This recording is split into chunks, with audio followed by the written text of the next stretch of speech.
لو أنزلنا هذا القرآن على جبل لرأيته خاشعا أنزلنا هذا القرآن على جبل لرأيته خاشعا أنزلنا هذا القرآن على جبل لرأيته خاشعا متصدعا من خشية وتلك الأمثال نضربها للناس لعلهم يتفكرون.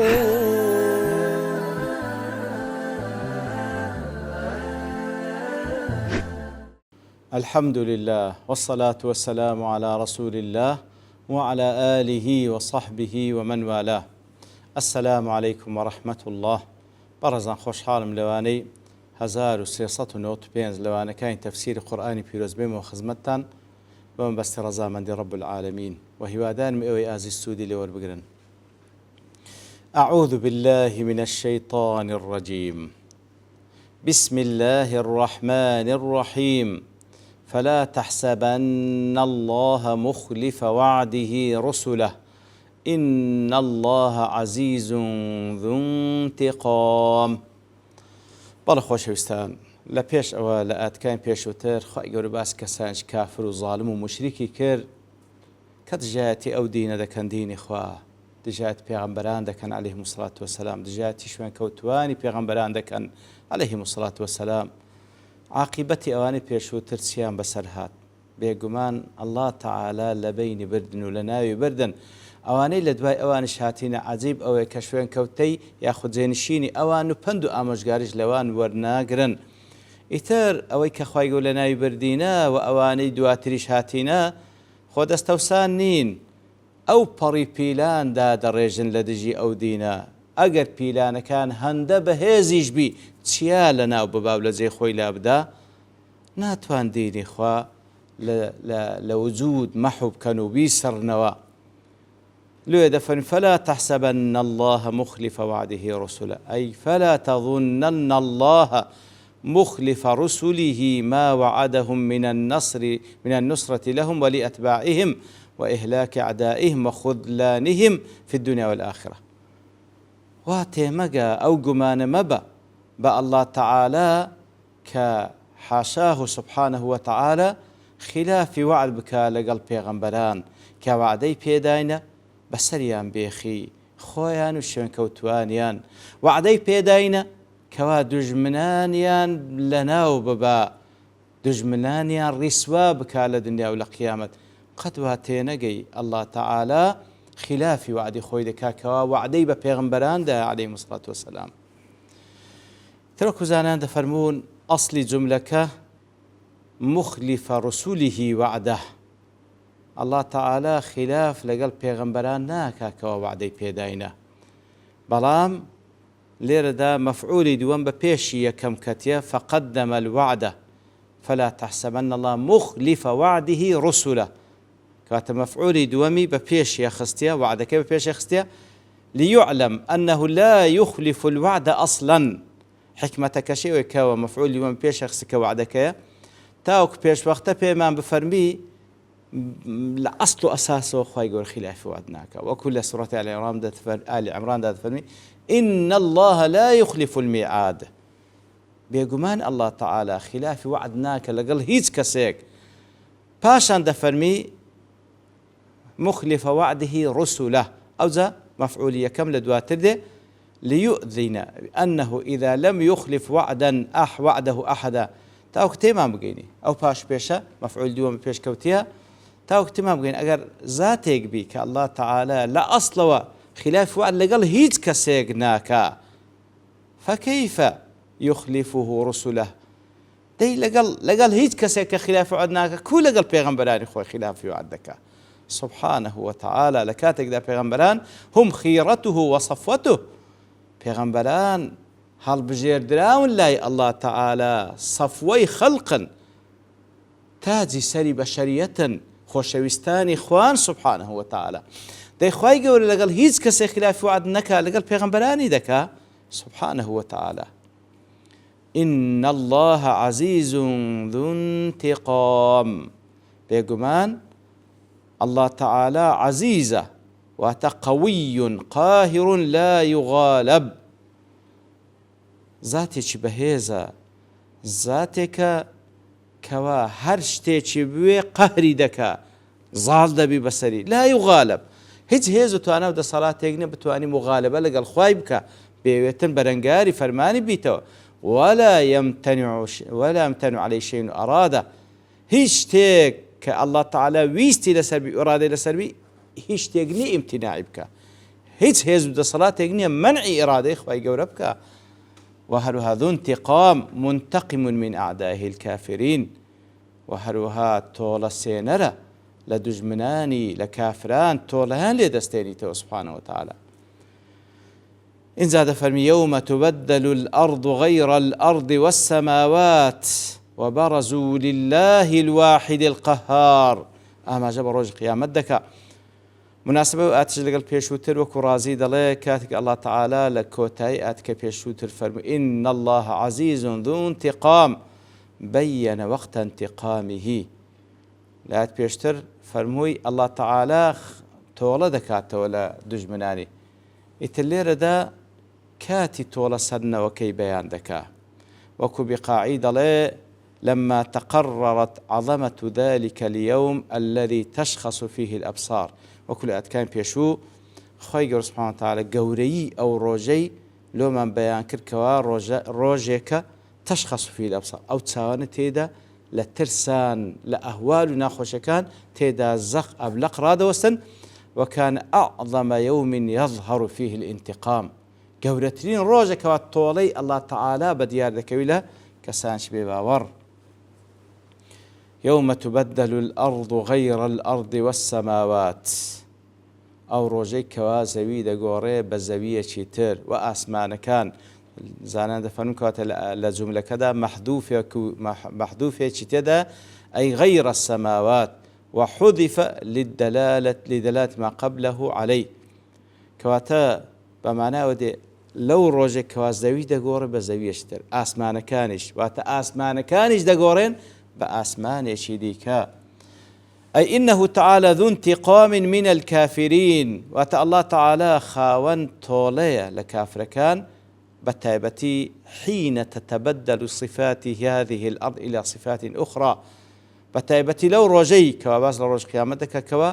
أو زاوية صفة دقوري بصفات تر ومن ذلك صفة أو زاوية كدقوري نسف جبالها أو تشياني كوا هندا خوراقرن نسف دكن دتقنا ودبنا خول وتفجير بحارها أو روجي كوا بحركان هموي دتقنوا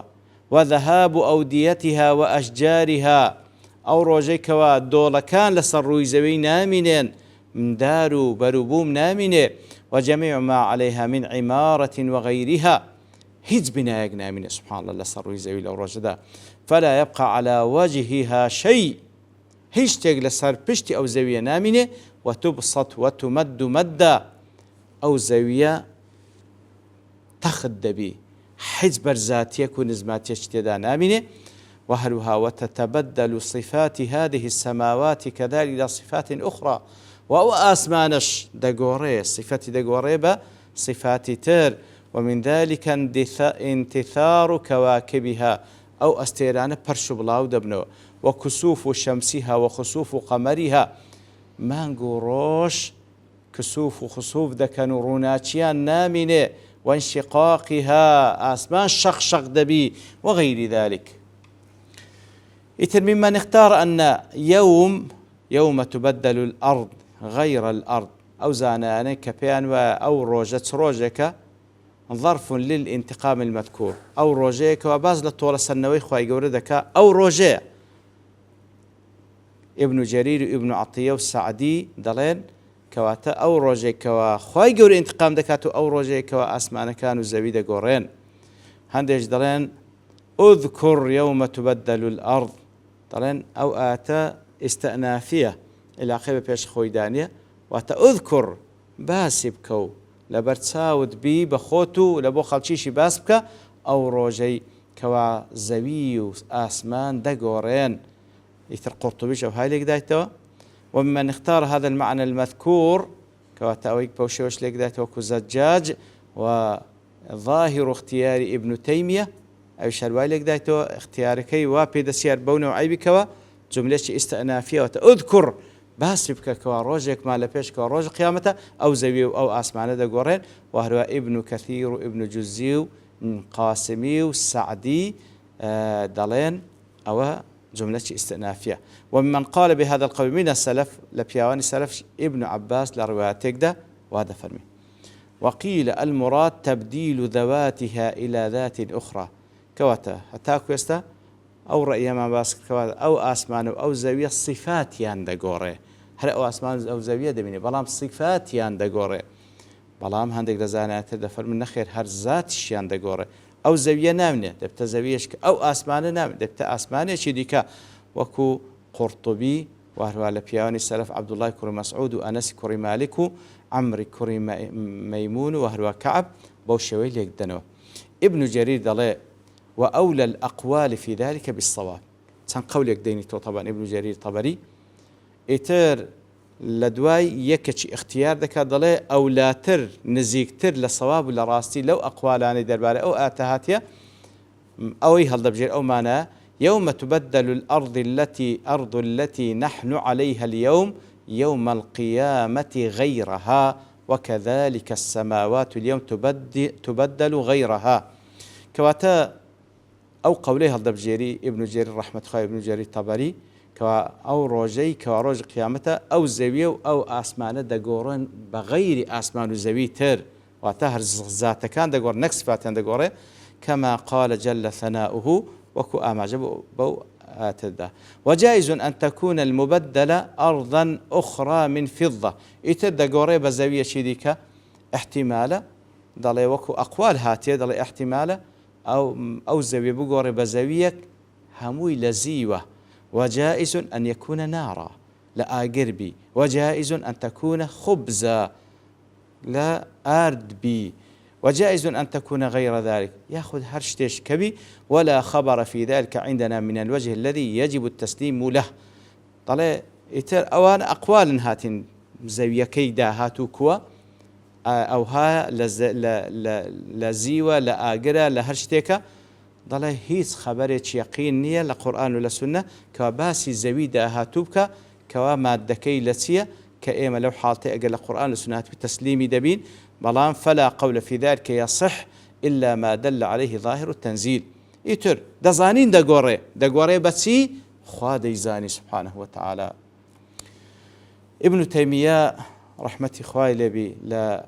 وكل المستدرك على مجموع الفتاوى هاتية